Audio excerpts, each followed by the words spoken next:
Hello and welcome. Today we're on to lesson 3 of this series, and we're going to look at choosing storage. In businesses large and small, one of the greatest problems is getting the facts and figures for making daily decisions. So we've already covered the first half of this list, so today we're going to be looking at all of this stuff. So suitable storage devices and storage media, and looking at different characteristics and advantages and disadvantages for storage media. So the key point here is that you need to be able to compare and contrast these secondary storage devices and choose the best one for particular tasks. We need to be able to think about these key terms: capacity, speed, portability, durability, reliability, and cost.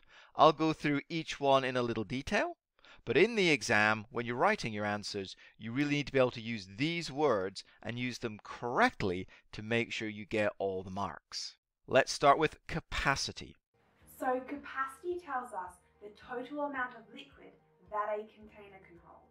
How much data can be stored on a device? Read the question carefully. Don't recommend a CD for a digital archive that requires terabytes of data. But if it's only a few gigabytes, maybe something as simple as a DVD would be acceptable, or a memory stick. Are we looking at 20 terabytes of storage more? Then you're looking at hard disk drives, or perhaps even magnetic tape, depending on the type of situation you've been presented with. Be careful here.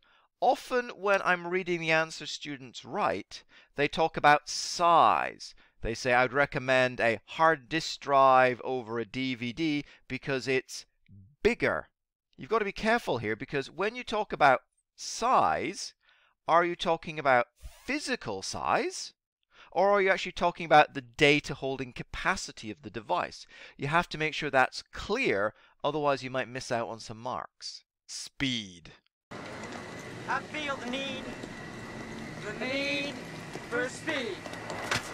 How quickly can the data be read from or written to the device?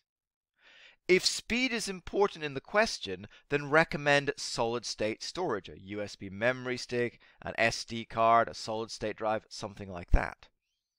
Magnetic tapes are only used for long-term archiving of data because they offer very slow sequential access.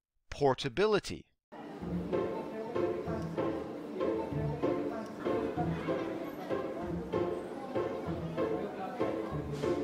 This is how easy is it to physically move the storage media from one location to another.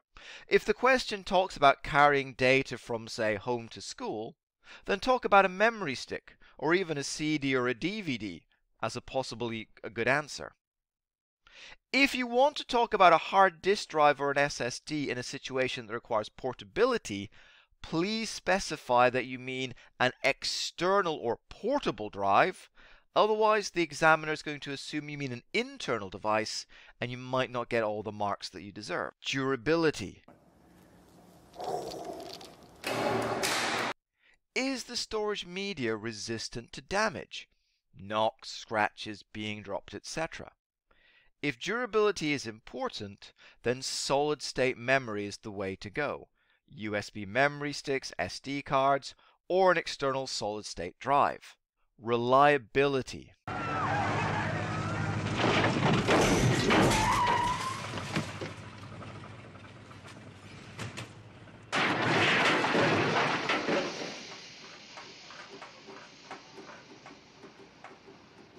Will it store the data safely for a long time? What are the chances of the device breaking down? Will the data be saved as expected?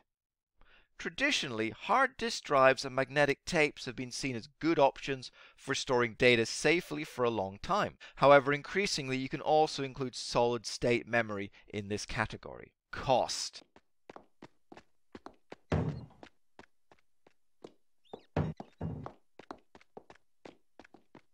Wow, it must be expensive to produce all these cartoons. Well, we cut corners. Sometimes to save money, our animators will reuse the same backgrounds over and over and over again. How much is the price per gigabyte of storage? Magnetic storage is the cheapest option for large amounts of data. Hard disk drives are cheaper than solid-state drives, and magnetic tapes are exceptionally cheap. However, if the amount of data is very small, it might be worth considering optical storage media. For example, a single CD or a single DVD might only be 20 pence each, so if it's a small amount of data, a single disk might be acceptable.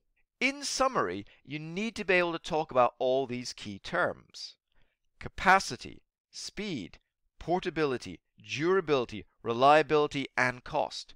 Make sure you can spell them correctly, make sure you can use them in the right context. And if you can, any questions about choosing storage for a particular situation and justifying it will be really easy for you, and you'll pick up all the marks really quickly. That's all we have time for today. Please subscribe, have good luck with your studies, and I'll see you in the next lesson.